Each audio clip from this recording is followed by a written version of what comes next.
مسئلے بھی لوگ اگر پوچھتے ہیں، مسئلہ پوچھنے سے پہلے ہی یہ بتا دیتے ہیں کہ حضرت مجھے لگ رہا ہے کہ یہ حلال ہے،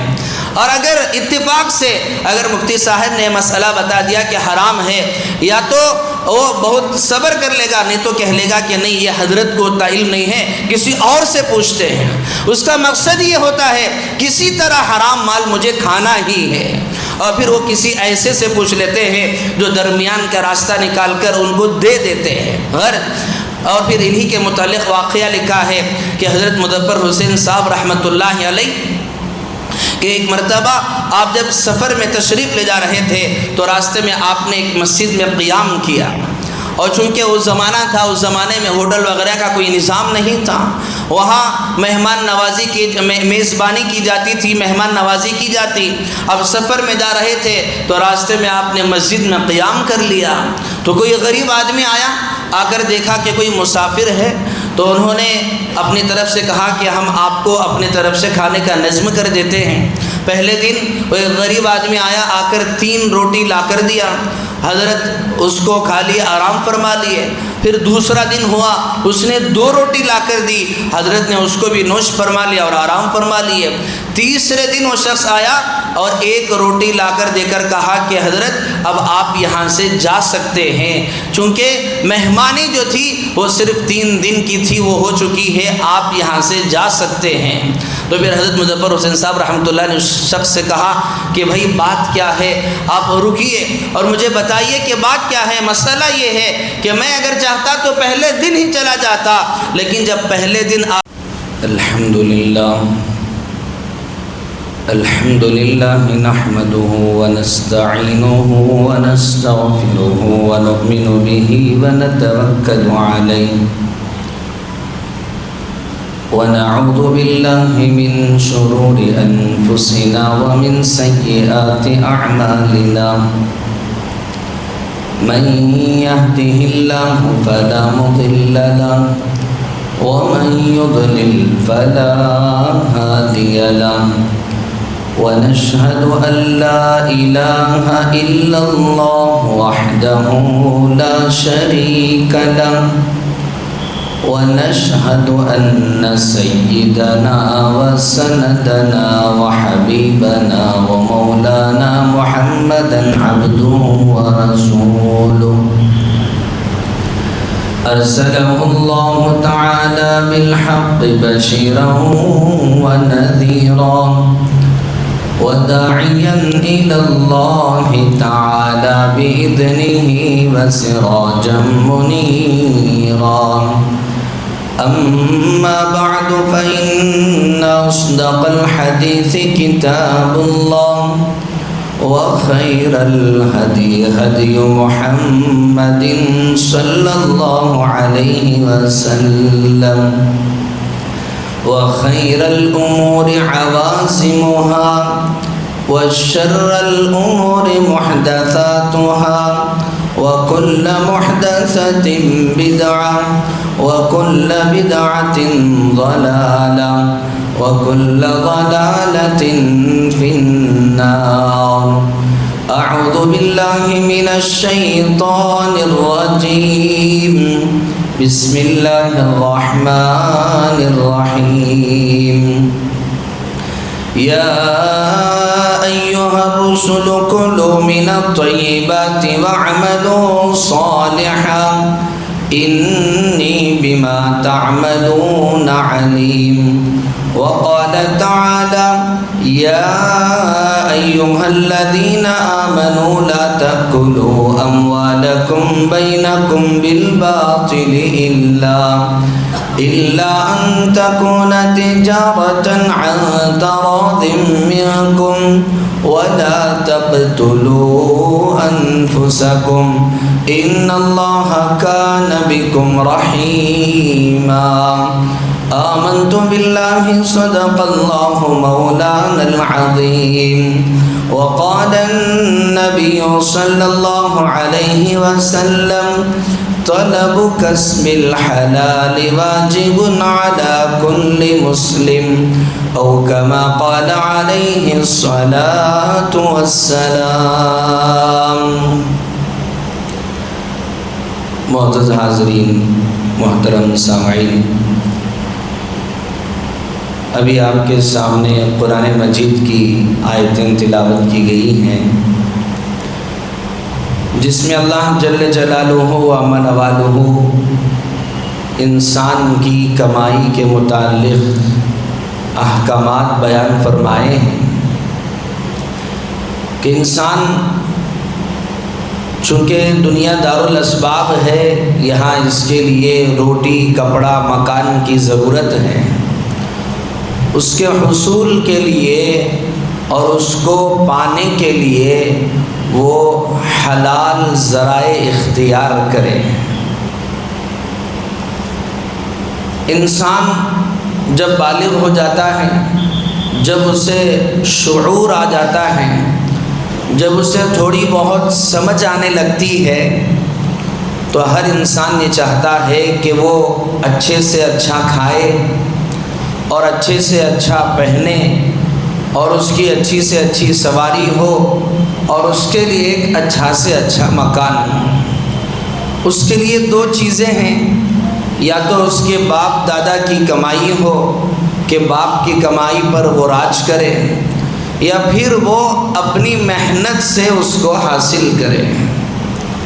اگر انسان اپنے باپ دادا کی اولاد پر اگر وہ راج کر رہا ہے اور عیاشی کر رہا ہے تو یقیناً وہ چند دن تو ضرور کرے گا،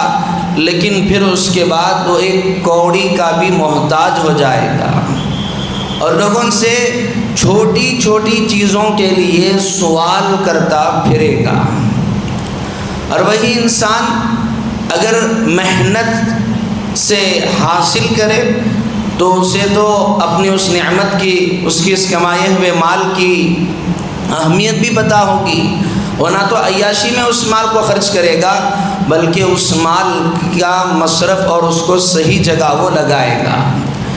لیکن جب مال کمانے کی بات آتی ہے تو ہر انسان یہ سوچتا ہے کہ کسی بھی طرح مجھے مال حاصل ہو جائے، چاہے وہ حلال ہو چاہے وہ حرام ہو۔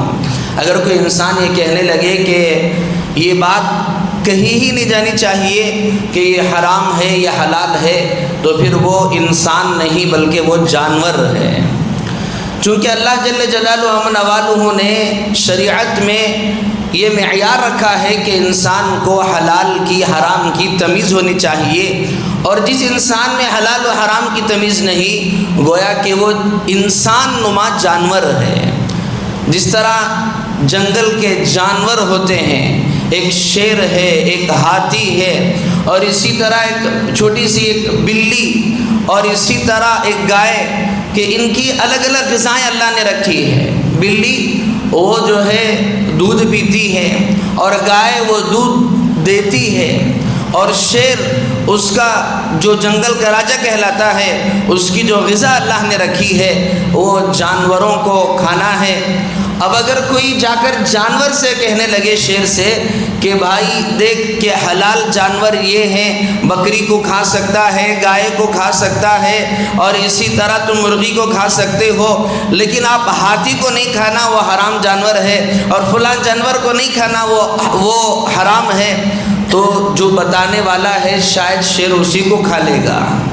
تو جانوروں میں کوئی فرق نہیں ہوتا کہ وہ حلال ہے یا حرام ہے، لیکن شریعت نے اور اللہ تعالیٰ نے خاص کر ایک مسلمان کے لیے رکھا ہے کہ وہ حلال روزی کو اپنائے اور حرام سے اپنے آپ کو بچائے۔ لیکن افسوس یہ ہے کہ جب یہ بات کہی جاتی ہے تو لوگ یہ کہتے ہیں کہ بغیر جھوٹ کے تو کاروبار ہوتا ہی نہیں ہے، یعنی کہ اس قوم، جس قوم کے معیار سچائی پر اللہ نے رکھی ہے، اس قوم کا نظریہ ہی آج یہ بدل گیا ہے کہ اگر تجارت اگر کرنی ہے تو بغیر جھوٹ کے وہ تجارت کی نہیں جا سکتی۔ اللہ جل جلالہ و نوالہ نے اپنے کلام پاک میں ارشاد فرمایا کہ یا ایھا الرسل کلوا من الطیبات واعملوا صالحا۔ اللہ تعالیٰ نے حکم دیا کہ اے رسولوں، پاک مال کھاؤ اور نیک عمل کرو۔ اگر انسان کو اللہ نے اگر عقل دی ہے، اگر ہم اپنے عقل کو استعمال کریں تو ہمیں سمجھ میں آئے گا کہ رسول وہ اللہ کے بہت خاص بندے ہوتے ہیں، ان سے گناہوں کا سرزد ہونا یہ گویا کہ ناممکن ہے، وہ تو معصوم عن الخطا ہوتے ہیں، وہ کیسے ناپاک مال کھا جائیں گے؟ لیکن اللہ جل جلالہ و والہ نے یہ جو اپنے کلام پاک میں ارشاد فرمایا کہ یا ایھا الرسول کلوا من الطیبات واعملوا صالحا، کہ اے رسولوں پاک مال کھاؤ اور نیک عمل کرو، تو یہاں علماء نے لکھا ہے کہ مال اور اعمال کا تعلق اللہ نے اس آیت شریفہ میں ارشاد فرمایا ہے کہ انسان اپنی زندگی میں اگر نیک عمل کرنا ہے، اچھے عمل اگر کرنا ہے تو اسے اچھا مال کھانا ضروری ہے، اس کے لیے پاک مال کھانا ضروری ہے۔ یہی وجہ ہے کہ بعض دفعہ انسان اپنی زندگی میں بہت اچھا ارادہ کرتا ہے کہ میں اب سے فلان چیز چھوڑ دوں گا، فلان گناہ کو چھوڑ دوں گا، اور توبہ کرتا ہے، لیکن باوجود توبہ کرنے کے وہ ان چیزوں میں مبتلا ہو جاتا ہے چونکہ اس کی روزی وہ مال، اس کی روزی اور مال جو ہے وہ حلال ذرائع سے نہیں ہوتا۔ اللہ کے رسول سید الاولین والآخرین، شفیع المذنبین، رحمت للعالمین، سرور دو عالم حضرت محمد رسول اللہ صلی اللہ علیہ وسلم کے پاس ایک مرتبہ ایک دودھ کا پیالہ پیش کیا گیا، اور جب وہ دودھ کا پیالہ پیش کیا گیا تو اللہ کے رسول صلی اللہ علیہ وسلم کو جو پیالہ پیش کیا گیا تھا وہ ام معبد رضی اللہ تعالیٰ عنہا کی طرف سے پیش کیا گیا تھا، اور یہ صحابی رسول تھی۔ اللہ کے رسول صلی اللہ علیہ وسلم کی بارگاہ میں جب یہ دودھ پیش کیا گیا تو اللہ کے رسول صلی اللہ علیہ وسلم نے پوچھا کہ یہ کس کی طرف سے آیا ہے؟ لوگوں نے کہا کہ ام معبد کی طرف سے۔ پھر اللہ کے رسول صلی اللہ علیہ وسلم نے پھر پوچھلا بھیجا کہ جا کر پوچھو کہ کس بکری سے دودھ، کس کی بکری سے یہ دودھ جو ہے تھانا گیا ہے، لیا گیا ہے۔ پھر جب حضرات صحابہ کرام جب گئے، جا کر انہوں نے کہا کہ اللہ کے رسول صلی اللہ علیہ وسلم نے یہ سوال کیا ہے کہ یہ جو دودھ ہے جس بکری سے لیا گیا ہے وہ بکری کس کی ہے، یہ اللہ کے رسول پوچھ رہے ہیں۔ تو ام معبد رضی اللہ تعالیٰ عنہ نے فرمایا کہ یہ میری بکری ہے جو میں نے اپنی ذاتی پیسوں سے خریدا ہے۔ پھر ایک موقع پر جب حضرت ام معبد رضی اللہ تعالیٰ عنہ اللہ کے رسول صلی اللہ علیہ وسلم کی بارگاہ میں آئی، اور جب پوچھا کہ اللہ کے رسول آپ نے میری بکری کے متعلق اتنی تحقیق کی، تو اللہ کے رسول صلی اللہ علیہ وسلم نے ارشاد فرمایا اللہ تعالیٰ نے نبیوں کو یہ حکم دیا ہے کہ اپنا لقمہ منہ میں ڈالنے سے پہلے یہ تحقیق کر لیا کرو کہ یہ لقمہ کس کا ہے اور کہاں سے آیا ہے، اور اسی سے اعمال کا تعلق ہے، اور اسی بنیاد پر میں نے یہ پوچھلا بھیجا کہ یہ جو بکری ہے وہ کس کی بکری ہے، کہیں ایسا نہ ہو یہ دودھ تم نے بھیجا ہے، اور کہیں ایسا نہ ہو کہ یہ بکری صدقے وغیرہ کی ہو اور صدقہ وغیرہ وہ میرے لیے حلال نہیں ہے۔ یہاں اللہ کے رسول صلی اللہ علیہ وسلم نے مجھے اور آپ کو گویا کہ تعلیم دی کہ انسان وہ اپنے مال کو بالکل پاک و صاف رکھے۔ اللہ تعالیٰ نے قرآن مجید میں ارشاد فرمایا یا ایھا الذین آمنوا لا تأکلوا اموالکم بینکم بالباطل الا ان تکون تجارۃ عن تراض منکم، اے لوگو مال کو ناجائز طریقے سے حاصل مت کرو، الا ان تکون تجارۃ عن تراض منکم، ہاں تجارت کی غرض سے ہے، آپس کی رضامندی سے ہے تو پھر اس مال کو لینا۔ اور آگے اللہ نے ایک اور جگہ ارشاد فرمایا وَلَا تَأْكُلُوا أَمْوَالَكُمْ بَيْنَكُمْ بِالْبَاطِلِ وَتُدْلُوا بِهَا إِلَى الْحُكَّامِ لِتَأْكُلُوا فَرِيقًا مِنْ أَمْوَالِ النَّاسِ، کہ تم ایسا مال بھی مت کھاؤ کہ تم کسی کے معاملے کو حکمرانوں کے پاس لے کر جاؤ، کسی کے زمین کا مسئلہ ہے، کسی کے جائیداد کا مسئلہ ہے، اور کسی کے تجارت و بزنس کا مسئلہ ہے، اور تم اس کے مسئلے کو حکام کے پاس، حکمرانوں کے پاس، اور جو عہدیدار ہیں ان کے پاس لے جا رہے ہو، اور آدمی سے کہہ رہے ہو کہ دیکھو میں تمہارا مسئلہ حل کرا دوں گا، تمہارے زمین کا مسئلہ ہے میں تمہارا مسئلہ حل کرا دوں گا، اور تم اس بڑے آدمی کے پاس اس لیے لے جا رہے ہو لِتَأْكُلُوا فَرِيقًا مِنْ أَمْوَالِ النَّاسِ بِالْإِثْمِ، تاکہ تم اس میں سے مال کھاؤ۔ اللہ تعالیٰ فرما رہے ہیں کہ اس مال کا کھانا بھی تمہارے لیے حلال نہیں ہے بلکہ یہ تمہارے لیے حرام ہے۔ اپنے آپ کو بچاؤ۔ اور ایک ایمان والے کے لیے اللہ کے رسول صلی اللہ علیہ وسلم نے ارشاد فرمایا طلب کسب الحلال واجب علی کل مسلم، کہ حلال روزی کا کمانا ایک مسلمان پر واجب ہے۔ ایک اور روایت میں اللہ کے رسول صلی اللہ علیہ وسلم نے ارشاد فرمایا طلب کسب الحلال فریضۃ بعد الفرائض، یہ جو فرائض ہیں، نماز ہے، کلمہ ہے، نماز ہے، روزہ ہے، زکوٰۃ ہے، حج ہے، اس کے بعد اگر سب سے بڑا فرض، اگر چھٹا فرض اگر کوئی ہے تو فرض ہے حلال روزی کا کمانا۔ اللہ کے رسول صلی اللہ علیہ وسلم نے ارشاد فرمایا من طلب مکسبۃ من باب الحلال، اللہ کے رسول صلی اللہ علیہ وسلم نے ارشاد فرمایا کہ اگر کوئی شخص چھوٹی سی تجارت شروع کرتا ہے حلال مال سے اور حلال روزی کے کمانے کے لیے، اللہ کے رسول صلی اللہ علیہ وسلم نے ارشاد فرمایا کہ کان یأتی یوم القیامۃ مع الصدیقین والنبیین، اللہ کے رسول صلی اللہ علیہ وسلم نے ارشاد فرمایا کہ ظاہر سے اگرچہ تمہیں لگ رہا ہے کہ ایک آدمی نے چھوٹی سی تجارت کی، کوئی ٹھیلا راستے پہ لگا رہا ہے، کوئی چائے کی دکان کھولا ہے اور کوئی نائی کا دکان کھولا ہے، آپ کو دیکھنے میں لگ رہا ہے کہ ایک چھوٹی سی تجارت ہے، ہلکی سی تجارت ہے، کوئی اس کی حقیقت نہیں ہے، لیکن حلال ذریعے سے اگر وہ کما رہا ہے، اللہ کے رسول نے فرمایا کل قیامت کے دن اس کا اتنا بڑا مقام ہوگا کہ وہ کل قیامت کے دن جب آئے گا تو نبیوں اور صدیقین کے ساتھ آئے گا، کہ وہ صدیقین کہ اس امت کے جو صدیق کا لقب ملا حضرت ابو بکر صدیق رضی اللہ تعالیٰ عنہ۔ ذرا سوچے آج اگر ہماری اس ماحول میں، آج کی اس دنیا میں اگر کسی انسان کو کسی عہدے دار، کسی ایم ایل اے کے ساتھ، کسی ایم پی کے ساتھ اور کسی سی ایم کے ساتھ، کسی پی ایم کے ساتھ اگر جانے کا بھی اگر موقع مل جائے تو وہ اس کی فوٹو بنا لے گا، اس کا ویڈیو بنا لے گا اور 10 لوگوں کو شیئر کرے گا اور اسٹیٹس رکھے گا کہ دیکھو میرا اٹھنا بیٹھنا اور میں جو جا رہا ہوں فلاں کے ساتھ جا رہا ہوں۔ یقیناً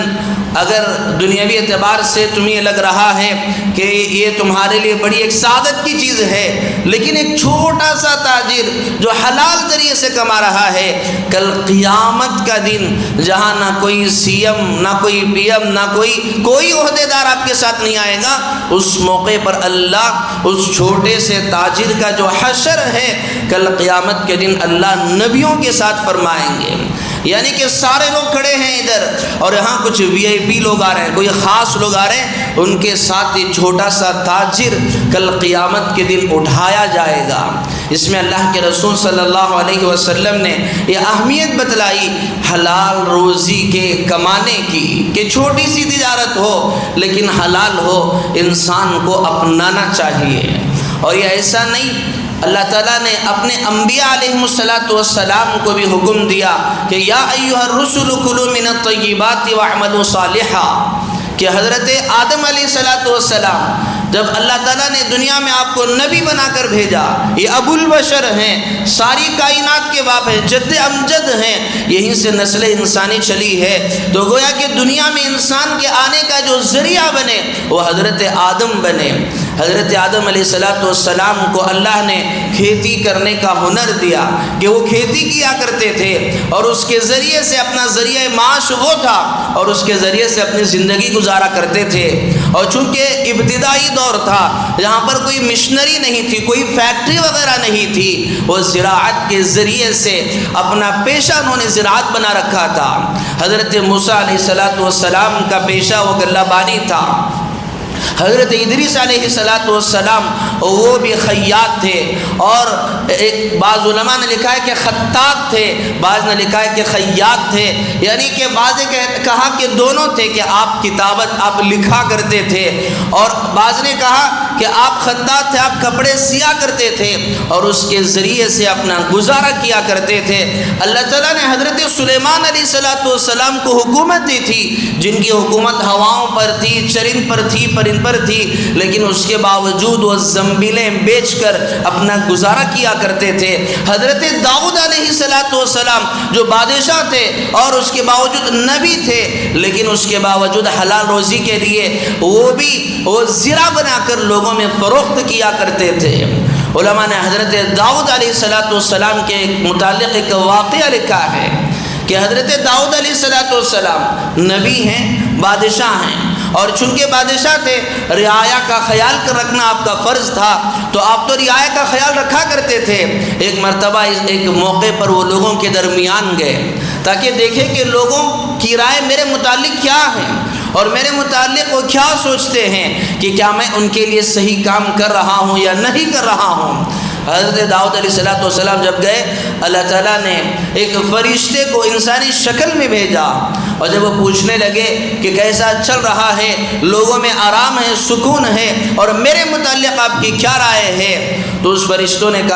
فرشتہ نے انسانی شکل میں آ کر کہا کہ واقعتاً حضرت داؤد آپ کے متعلق لوگوں کی بھی رائے یہ ہے کہ آپ بڑے اچھے نیک انسان ہیں، لیکن ایک کمی آپ کے اندر ہے۔ ایک بات وہ کہتے ہیں کہ حضرت داؤد وہ آدمی تو بڑے اچھے ہیں، لیکن وہ بیت المال سے اپنا گزارا کرتے ہیں۔ جیسے یہ سنا، حضرت داؤد علیہ السلام پر یہ بات بڑی شاق گزری اور آپ کو بڑا اس کا رنج ہوا۔ انہوں نے اللہ کی بارگاہ میں دعا کی، اے باری تعالیٰ، مجھے کوئی ہنر نہیں آتا، لیکن میں یہ چاہتا ہوں کہ میں اس کے کچھ نہ کچھ ہنر اپناؤں۔ اللہ تعالیٰ نے وَأَلَنَّا لَهُ الْحَدِيدَ، اللہ تعالیٰ نے ان کے لیے لوہے کو موم کر دیا اور پگھلا دیا۔ یہاں بہت ساری چیزیں سمجھنے کی ہیں کہ حضرت داؤد علیہ السلام نبی ہیں، اور آپ قوم کی نگرانی کے لیے ہیں، اور آپ قوم کی ہدایت کے لیے آئے ہوئے ہیں۔ یقیناً آپ کے لیے بیت المال کا استعمال جائز تھا، بلکہ آپ ضرور استعمال کر سکتے تھے، لیکن امت کو یہ تعلیم دینا تھا، لوگوں کو یہ تعلیم دینا تھا، اور ایک نوجوان کو یہ تعلیم دینا تھا کہ کسب حلال، کہ حلال روزی کا کمانا وہ انسان کی زندگی میں کتنی اہمیت رکھتا ہے۔ اس لیے اللہ تعالیٰ نے حضرات انبیاء کے ذریعے سے یہ کام لیا، اور یہ پیغام دینا تھا کہ بہت سارے وہ لوگ بھی ہوں گے جو آنے والے علماء کے متعلق، انبیاء کے متعلق شاید یہ کہہ دیں، ارے ان کا تو کیا ہے، یہ تو آتے ہیں 5 وقت کی نماز پڑھا لیتے ہیں، ایک آدھا گھنٹہ لگ جاتا ہے، اور بڑی مشکل سے پورے دن میں 2.5 گھنٹہ وہ اپنے نماز کے لیے دے دیتے ہیں، اور ممبر پر بیٹھ کر 1 گھنٹہ بول دیتے ہیں۔ ان کو لیے بولنا تو آسان ہے، ہمارے اگر معاملہ ہوتا تو ان کو سمجھ میں آتا۔ ہم تو بازار میں رہتے ہیں، ہم صبح سے لے کر شام تک محنت پڑھتے ہیں اور فلاں کرتے ہیں، تب انہیں پتہ چلتا کہ حلال کیا ہے، حرام کیا ہے، اور وہ یقیناً وہ کہیں گے یہ تو بس مفت کا کھا رہے ہیں۔ اس طرح کے لوگ بھی ہوں گے۔ ان ایسے لوگوں کے لیے گویا کہ سبق ہے کہ اللہ تعالیٰ نے حضرت داؤد علیہ السلام کو وہ ہنر دیا۔ اسی طرح یہ تمام حضرات انبیاء اکرام علیہم السلام یہ اپنے اس ہنر کو، اس پیشے کو اپنا کر اپنا گزارا کیا کرتے تھے۔ اور پھر آگے چل کر میرے اور آپ کے رسول آقا حضرت محمد الرسول اللہ صلی اللہ علیہ وسلم، آپ بھی بکریاں چرایا کرتے تھے، آپ بھی مویشیوں کو چرایا کرتے تھے، اور آپ تجارت کرتے تھے۔ واقعہ تو مشہور ہے حضرت خدیجہ بنت خویلد کا، کہ آپ نے حضرت خدیجہ کا مال تجارت کے خاطر ملک شام کی طرف لے کر گئے، وہیں سے حضرت خدیجہ سے آپ کی پہچان ہوئی، وہیں سے آپ کا نکاح ہوا، تو آپ نے بھی تجارت اپنائی ہے اور آپ نے بھی مویشیوں کو چرایا ہے۔ تو یہ امت کو تعلیم دینا ہے، بالخصوص آج کے نوجوانوں کو تعلیم دینا ہے کہ جو اپنا سارا وقت وہ بیکاری میں لگاتے ہیں۔ اللہ کے رسول صلی اللہ علیہ وسلم کا فرمان ہے کہ حضرت عبداللہ ابن مسعود رضی اللہ تعالیٰ عنہ کا فرمان ہے، حضرت عبداللہ ابن مسعود رضی اللہ تعالیٰ عنہ فرماتے ہیں مجھے نفرت ہے اس شخص سے اور میں کراہت کرتا ہوں اس شخص سے جو بیکار بیٹھا رہے اور کوئی محنت و کام نہ کرے۔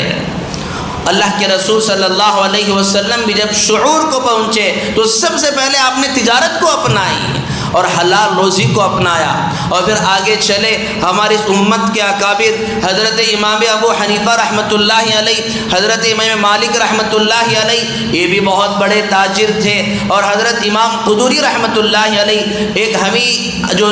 جو طلبہ وہ عالم بنتے ہیں ان کو جو کتاب پڑھائی جاتی ہے قدوری کتاب کا نام یہ ہے کہ چونکہ قدرن کہتے ہیں ہانڈی کو، آپ بھی ہانڈیاں بنا کر بیچا کرتے تھے۔ حضرت ابو بکر جساس رحمۃ اللہ علیہ ایک مفسر بھی ہیں، محدث بھی ہیں، فقی بھی ہیں، لیکن باوجود اس کے آپ بھی وہ تجارت اپنایا کرتے تھے۔ میرے عزیزوں، غرض آپ کے سامنے عرض کرنے کا مقصد یہ ہے، اللہ جل جلالہ عما والہ نے حلال روزی کی اہمیت کو بتانے کے لیے یہ ساری چیزیں قرآن مجید میں اللہ نے بیان فرمائی ہے کہ حضرات انبیاء سے لے کر حضرات صحابہ اور تابعین سے لے کر تبع تابعین اور ہمارے اکابر، ان سب نے حلال روزی کے خاطر وہ تجارتیں اپنائی، حالانکہ یہ کوئی دنیا دار نہیں تھے۔ حضرت امام اعظم ابو حنیفہ رحمۃ اللہ علیہ، جن کا نام ہی امام اعظم ہے، آپ کے ساتھ جڑا ہوا ہے کہ آپ بڑے امام ہیں، کہ آپ نے فقہ کو مدون کیا ہے، یہ بہت بڑے محدث ہیں اور آپ فقیہ ہیں، باوجود اس کے آپ نے تجارت کو اپنائی تاکہ امت کو یہ تعلیم دیا جا سکے کہ حلال روزی کا کمانا انسان کی زندگی میں بہت ضروری ہے۔ اللہ کے رسول صلی اللہ علیہ وسلم کا دربار لگا ہوا ہے، ایک صحابی رسول جو بالکل تندرست تھے، صحت مند تھے، طاقتور تھے، سامنے سے تشریف آ رہے تھے۔ اللہ کے رسول صلی اللہ علیہ وسلم بھی اس مجلس میں بیٹھے ہوئے ہیں۔ حضرات صحابہ نے کہا کہ کیا ہی اچھا ہوتا، یہ کتنا طاقتور نوجوان ہے اور کتنا اچھا نوجوان ہے، کیا ہی اچھا ہوتا کہ یہ اللہ کی راہ میں جہاد کے لیے جاتا۔ جیسے ہی یہ بات اللہ کے رسول نے سنی، اللہ کے رسول صلی اللہ علیہ وسلم نے ارشاد فرمایا ما یکون فی، اللہ کے رسول صلی اللہ علیہ وسلم نے ارشاد فرمایا اے صحابہ، تم یہ کہتے ہو کہ یہ نوجوان جو تجارت کر کے آ رہا ہے اور اپنے لیے محنت کر کے روزی کما کے آ رہا ہے، ذرا سنو، تم یہ سمجھ رہے ہو کہ صرف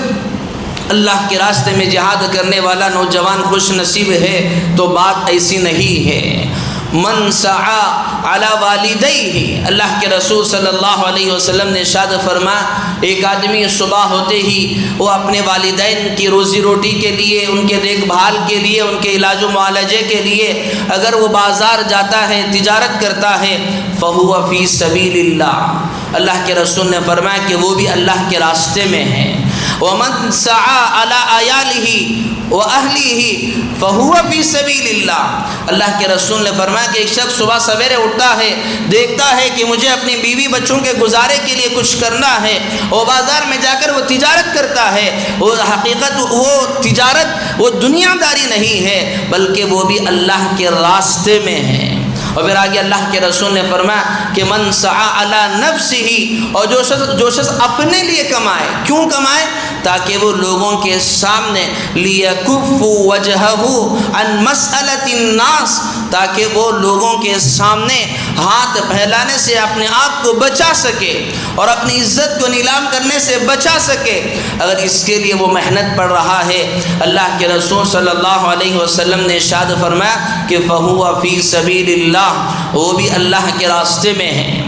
آج ہم نے معیار بنا لیا کہ جو شخص زیادہ تہجد پڑھنے والا ہے وہ اللہ کا ولی ہے، جو نمازوں کا پابندی کرنے والا وہ اللہ کا ولی ہے، جو 3 دن جماعت میں چلے جائے وہ اللہ کا ولی ہے، جو 40 دن جماعت میں چلا جائے وہ اللہ کا ولی ہے۔ یقیناً ان ساری چیزوں کی فضیلت ہے، تہجد کی بھی فضیلت ہے، اشراق کی بھی فضیلت ہے، اوابین کی بھی فضیلت ہے، اللہ کی راہ میں جانے کی بھی فضیلت ہے، لیکن اللہ کے رسول صلی اللہ علیہ وسلم نے ارشاد فرمایا کہ کوئی اپنی زندگی گزارا کرنے کے لیے اگر حلال روزی کما رہا ہے تو وہ بھی گویا کہ اللہ کا ولی ہے۔ آج ہم نے معیار بنا لیا کہ آج انسان کا یہ ذہن بن گیا، اگر کوئی دعوت کا آدمی ہے تو اس کا ذہن یہ ہے کہ جو دعوت میں لگا وہی بس نیک ہے، متقی ہے، باقی جتنے بھی شعبے ہیں وہ سب دنیا داری ہے۔ اس نظریے کی اللہ کے رسول صلی اللہ علیہ وسلم نے تردید کی ہے۔ دین کے بہت سارے شعبے ہیں، اسی لیے ایک صحابی رسول کا فرمان ہے، اللہ کے رسول صلی اللہ علیہ وسلم نے فرمایا کہ ایک شخص جو اللہ کے راستے میں جہاد کرتا ہے وہ یقیناً مجاہد ہے، اور ایک مجاہد وہ ہے جو تجارت کرتا ہے۔ اور فرمایا کہ جس طرح اللہ کے راستے میں جہاد کرنے کے والے کے لیے شیطان روکتا ہے کہ اللہ کی راہ میں مت جاؤ، اسی طرح جب ایک تاجر تجارت کرنے کے لیے بیٹھتا ہے، کوئی چیز ناپ تول کر رہا ہے تو اس وقت بھی شیطان اس سے آ کر روکتا ہے کہ سچائی سے مت تول، اس میں ڈنڈی مار لے اور اس میں غلط طریقے سے تول دے۔ اس موقع پر اگر وہ اپنے آپ کو اس جھوٹ سے بچا کر، دھوکہ دینے سے بچا کر اگر وہ تجارت کر رہا ہے، یقیناً وہ بھی اللہ کے راستے میں جہاد کرنے والے کی طرح ہے۔ تو میرے عزیزوں، یہ سارے آثار اور یہ ساری حدیثیں، یہ سارے صحابہ کے اقوال، یہ ساری آیتیں اس لیے بیان کی گئی تاکہ ہمیں اندازہ تو ہو کہ حلال روزے کی کمانے کی فضیلت کتنی ہے۔ اور انسان جب حلال روزی کماتا ہے تو اس کی وجہ سے اللہ اسے نیک اعمال کی توفیق دیتے ہیں۔ اور ایسا نہیں کہ اگر کوئی شخص حرام کما کر وہ آپ کو ظاہری اعتبار سے لگ رہا ہے کہ وہ سکون سے ہے، وہ نہ تو نمازوں کا اہتمام ہے اور وہ بالکل اپنی زندگی آپ کو لگ ہی رہا ہے کہ وہ سکون سے ہے، تو بالکل یہ ایسی بات ہرگز نہیں ہے۔ حضرت اقدس اشرف علی صاحب تھانوی علیہ رحمٰن نے لکھا ہے کہ انسان کے کمائی کا جو مسئلہ ہے وہ ایک جانوروں کی طرح ہے۔ اللہ تعالیٰ نے جانوروں کے کھانے کے لیے الگ الگ چیزیں بنائی ہے، جس طرح بلی وہ دودھ پیتی ہے اور گائے وہ گھاس کھاتی ہے، اور اسی طرح جو درندے ہیں وہ گوشت کھاتے ہیں۔ اگر جس طرح اللہ نے جو نظام بنایا اس کو اگر الٹا کر دیا جائے کہ بلی کو دودھ پلانے کے بجائے دودھ گائے کو پلایا جائے، اور گائے کو چارہ کھلانے کے بجائے بلی کو چارہ کھلایا جائے، اور شیر کو وہ گوشت کھلانے کے بجائے چارہ اگر کھلایا جائے، اگر وہ کھا لیں تو اس کا ہاضمہ خراب ہو جائے گا، وہ بد ہضمی کا شکار ہو جائے گا۔ اسی طرح اللہ تعالیٰ نے ایک ایمان والے کے لیے جو رکھا ہے وہ حلال مال رکھا ہے۔ اگر اس نے حلال مال اگر نہیں کھایا، اگر اس نے حرام مال کھا لیا تو وہ اسی طرح ہے جس طرح شیر کو بجائے گوشت کے دودھ پلایا جائے اور بلی کو دودھ پلانے کے بجائے چارہ کھلایا جائے، جس طرح اس کے کھانے سے ہاضمہ خراب ہوتا ہے، اس طرح کھانے سے انسان کے اعمال بھی خراب ہو جاتے ہیں، اور اس کا جو یہ اثر ہے اس کے نسلوں تک چلے گا۔ یقیناً تمہیں لگے گا کہ وہ بڑے بنگلے میں بیٹھا ہوا ہے، عمدہ سواریوں میں پھر رہا ہے، لیکن اس کی بیوی اس کی نافرمان ہوگی، وہ اپنے بیٹے کی نافرمانی سے پریشان ہوگا، اپنی اولاد کی نافرمانی سے پریشان ہوگا۔ ظاہری اعتبار سے اس کو سکون لگ رہا ہے، لیکن اس کو سونے کے لیے نیند کی گولیاں کھانی پڑیں گی۔ یہی وہ حرام کمائی کا اثر ہے جو اس کی زندگی میں آتا ہے۔ وہی اگر انسان حلال روزی اگر کھائے گا، اللہ اسے سکون بھی دیں گے، اور اس کی جو نورانیت ہے، اس کی جو برکت ہے، اس کے اعمال میں اسے وہ محسوس ہوگی۔ علماء نے واقعہ لکھا ہے، حضرت شاہ عبداللہ رحمۃ اللہ علیہ جو دارالعلوم دیوبند جو علاقہ ہے، اس علاقے سے قریب ایک قصبہ ہے، وہاں کے آپ رہنے والے تھے۔ ان کا یہ معمول تھا کہ روزانہ جنگل جاتے اور جنگل جا کر وہ چارے کو کاٹ کر لاتے اور لا کر اس کو 6 آنے میں بیچتے، اور ان 6 آنوں میں سے 2 آنے اپنے لیے رکھتے اور 2 آنے صدقہ کر دیتے، اور 2 آنے وہ بچا کر رکھتے تاکہ اس کے ذریعے وہ علماء کو جو ہے دعوت کے کھلانے کا نظم کر سکے۔ اور روزانہ اسی طرح سلسلہ چلتا، جس طرح آپ نے اپنے دور میں دیکھا ہوگا کہ 4 آنے اور 2 آنے، اس طرح 4 آنے ہوتے ہیں، اس طرح یہ 6 آنے اس زمانے میں وہی بہت بڑی رقم ہوتی، اور وہ ان 2 آنوں کو روزانہ جمع کرتے، اور جب وہ 2 آنے 2 روپیے بن جاتے، ان 2 روپیوں کو لے کر دارالعلوم جاتے، اور دارالعلوم جا کر اس سے ان کی دعوت کرتے، اور دعوت کا بھی نظام ایسا ہوتا، وہ جاتے اس وقت کے جو صدر المدرس تھے حضرت یعقوب صاحب نانوتوی رحمۃ اللہ علیہ، آپ ان کو رقم دے دیتے اور کہتے کہ مجھے تو بنانا نہیں آتا ہے، آپ بنا لینا، چونکہ حضرت اچھی طرح سے کھانا بھی بنایا کرتے تھے، تو پھر وہ سارے اساتذہ کو بلاتے، اور سارے اساتذہ ان کی دعوت کو کھانے کے لیے بالکل نہا دھو کر اور بالکل تیار ہو کر وہ آتے، اور پھر اس کے بعد وضو وغیرہ کر اور پھر وہ کھانے کے لیے بیٹھتے، اور جب پھر وہ کھانا کھا لیتے تو کھانا کھا لینے کے بعد اس کا جو اثر ہے 1 مہینے تک رہتا۔ وہ اکابر کہتے کہ 1 مہینے تک ہمیں عبادتوں میں لذت ملتی، اور پھر 1 مہینے تک انتظار کرتے کہ ان کی دعوت ہمیں کب دی جائے گی۔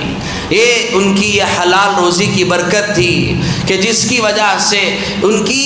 جو غذا ہے کھانے والے بھی اس کا انتظار کرتے، اور اس کا اثر یہ ہوتا کہ 1 مہینے تک ان عبادتوں میں لذت ہوتی۔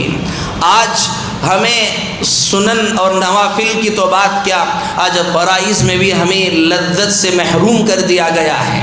انسان فرض نماز میں بھی اگر پڑھنے کے لیے آ رہا ہے تو اس چکر میں ہے کہ جلدی سے نماز ہو جائے اور میں واپس باہر چلا جاؤں، اور اس کو یہ نہیں پتا کہ نماز میں کیا پڑھی جا رہی ہے اور نماز میں کس کے سامنے کھڑا ہوں۔ اسی لیے علماء نے لکھا ہے اللہ جل جلالہ عما نوالہ جب کسی انسان سے ناراض ہوتے ہیں یقیناً اس کا بنگلہ اس سے نہیں چھینتے، اس کی دولت اس سے نہیں چھینتے، اگر چھینتے ہیں تو عبادت کی توفیق اس سے چھین لیتے ہیں، اور عبادت کی لذت اور عبادت کا مزہ اس سے چھین لیتے ہیں۔ ایسا آتا ہے جیسا کہ کوئی ایک قرض ادا کرنا تھا، اس کو ادا کر کے فوراً چلا گیا۔ یہی اکابر دارالعلوم میں ایک بزرگ گزرے ہیں حضرت مظفر حسین صاحب رحمۃ اللہ علیہ، ان کے یہ بھی بڑے ہی اکابر، بہترین اکابر میں سے، اور یہ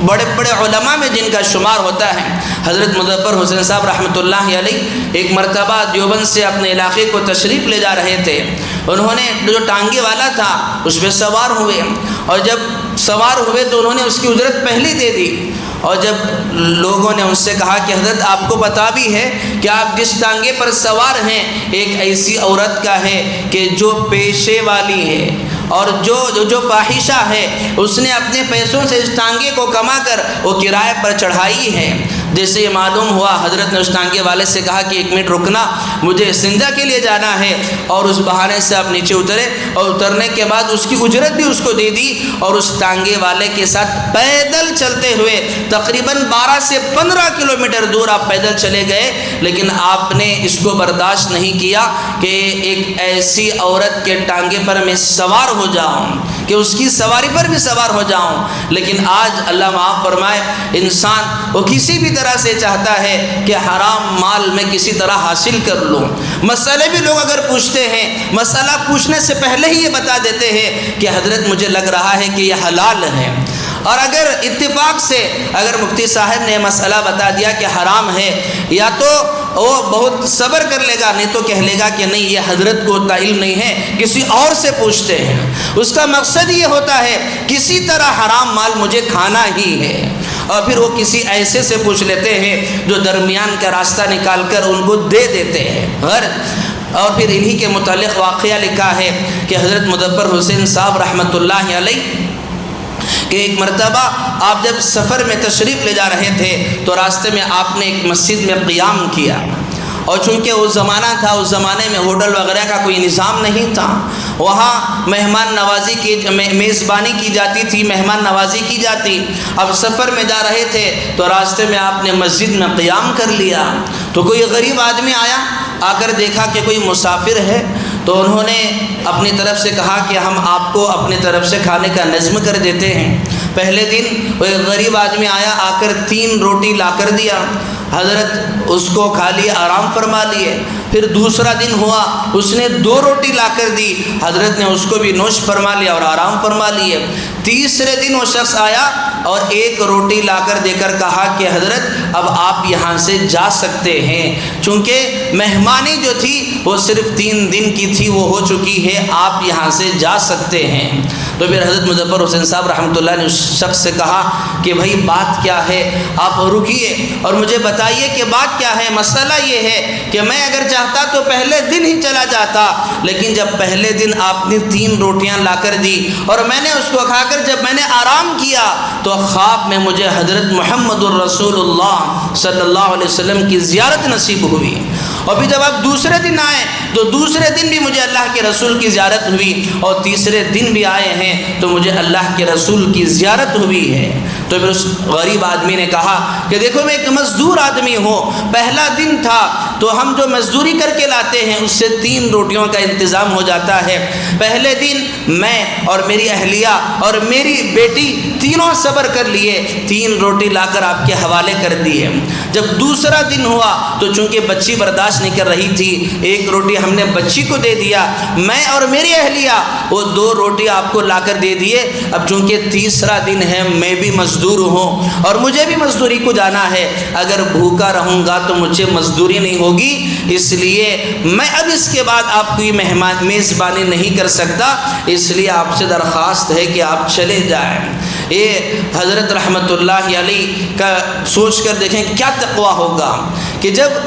ان کے اندر اللہ نے اتنی ایسی صلاحیت پیدا کر دی تھی کہ جب حلال روزی جب گئی اللہ تعالیٰ نے وہ نورانیت و برکت ان کے اندر اللہ نے ظاہر فرما دی، اور آپ نے ٹانگے والے کے پر اس لیے بیٹھنا گوارا نہیں کیا ہے کہ ایک مشتبہ مال تھا،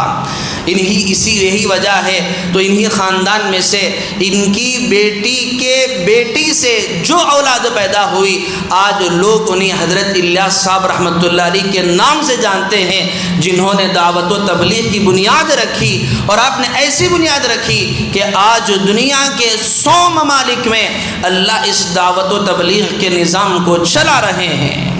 تو یہ حلال روزی کی برکت تھی۔ حضرت عمر رضی اللہ تعالیٰ عنہ امیر المؤمنین ہیں، آپ کے سامنے عطروں کا ہدیہ پیش کیا گیا اور لوگوں کو تقسیم کرنے کے لیے آپ کی اہلیہ محترمہ نے کہا کہ آپ اگر کہیں تو میں اس کو الگ الگ بوتلوں میں ڈال کر اس کو تقسیم کر دوں۔ حضرت عمر رضی اللہ تعالیٰ عنہ نے ارشاد فرمایا کہ نہیں، ایسا مت کرنا، چونکہ عطر کا جو فائدہ ہے وہ خوشبو کا سونگھنا ہے، اور اگر تم جب ایک باٹل سے دوسرے باٹل میں جب تم عطر کو ڈالو گی وہ عطر تمہارے ہاتھ کو لگ سکتا ہے اور تم اس کی خوشبو کو سونگھو گی۔ کل قیامت کے دن اللہ اگر مجھے پوچھ لے کہ اے عمر تم نے لوگوں کے مال میں سے عطر کی خوشبو کو تم نے سونگھا ہے تو میں اللہ کے سامنے کیا جواب دے سکتا ہوں؟ تو میرے عزیزوں، یہ ہمارے اکابر تھے، حضرات صحابہ تھے جنہوں نے اتنا احتیاط برتا، لیکن آج اللہ معاف فرمائے آج ہمیں اعمال کی توفیق اس لیے نہیں ہو رہی کہ آج ہم نے یہ تحقیق کرنا ہی چھوڑ دیا۔ حضرت سعد بن ابی وقاص رضی اللہ تعالیٰ صحابی رسول ہیں، مستجاب الدعوات تھے۔ ایک تابعی نے ان سے پوچھا کیا بات ہے آپ کی ہر دعائیں قبول ہو جاتی ہیں؟ تو انہوں نے کہا مجھے میرے محبوب حضرت محمد الرسول اللہ صلی اللہ علیہ وسلم نے ارشاد فرمایا تھا کہ اپنی غذا کو حلال پاک رکھنا تکن مستجابت، کہ تو مستجاب الدعوات بن جائے گا۔ اس کے بعد سے لے کر جب بھی لقمہ میں اپنے ہاتھ میں لیتا ہوں تو سب سے پہلے اس کی تحقیق کر لیتا ہوں کہ لقمہ حلال ہے یا حرام ہے، پھر اس کے بعد میں اپنے لقمے کو اندر اتارتا ہوں۔ جس طرح ایک آدمی اگر بیمار ہو گیا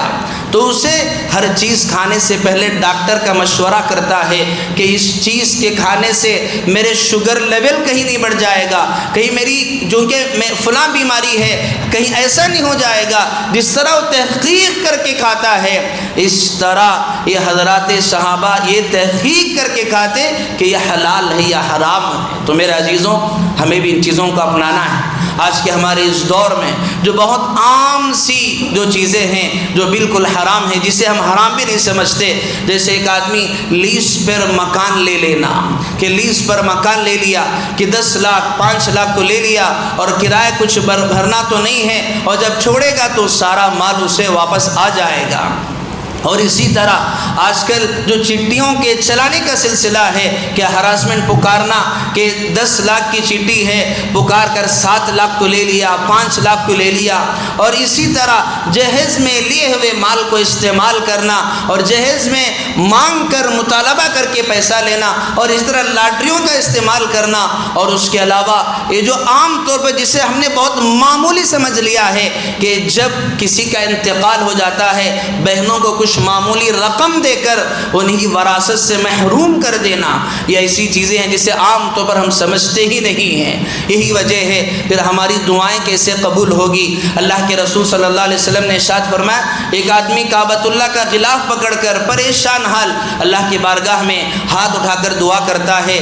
اور دعا اس کی قبول نہیں ہوتی، اللہ کے رسول نے فرمایا کہ اس کی دعا کیسے قبول ہوگی؟ مطعمہ حرام، ملبسہ حرام، ومشربہ حرام، غذی بالحرام، فأنی یستجاب لذلک۔ انسان عمرے کو اس لیے جاتا ہے اور حج کو اس لیے جاتا ہے کہ اس کی دعا قبول ہو۔ جب اس کی غذا ہی حلال نہ ہو تو پھر اللہ کے بارگاہ میں اس کی عبادت کیا قبول ہوگی؟ اس لیے میرے عزیزوں، ہمیں اپنے مال کے متعلق تحقیق کرنا ہے اور حلال روزی کا اہتمام کرنا ہے۔ اللہ تعالیٰ سے دعا ہے اللہ مجھے بھی اور آپ کو بھی حلال اور پاکیزہ روزی نصیب فرمائے، حرام اور مشتبہ مال سے اللہ میری اور امت کے ہر ایک فرد کی حفاظت فرمائے۔ آخری میں آپ حضرات سے گزارش ہے،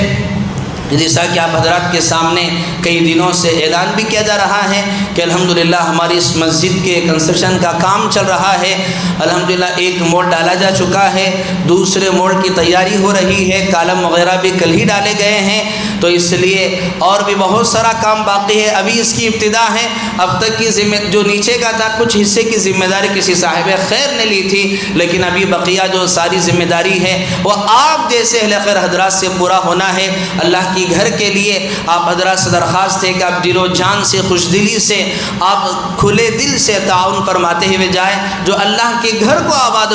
کرے گا اللہ اس کے گھر کو آباد فرمائیں گے، جو اللہ کے گھر کا خیال رکھے گا اللہ اس کے گھر کا خیال رکھیں گے۔ یقیناً انسان ایک عمارت بناتا ہے تو وہ اگر توڑ دی جائے تو پھر اس کا پیسہ اسے ریٹرن ہونے والا نہیں ہے، لیکن اللہ کے گھر کو ایک دفعہ اگر انسان لگا دے، بھلے اسے شہید کر کے دوبارہ بنایا جائے، لیکن جب وہ ایک مرتبہ لگا دیا تو قیامت تک اسے ثواب ملتا رہے گا۔ تو آپ حضرات سے درخواست ہے کہ آپ زیادہ سے زیادہ تعاون فرمائیں، اللہ تعالیٰ آپ کے تعاونوں کو قبول فرمائے اور اللہ آپ کو اس کا بہترین بدل نصیب فرمائے۔ آمین۔ وآخر دعوانا ان الحمد للہ رب العالمین۔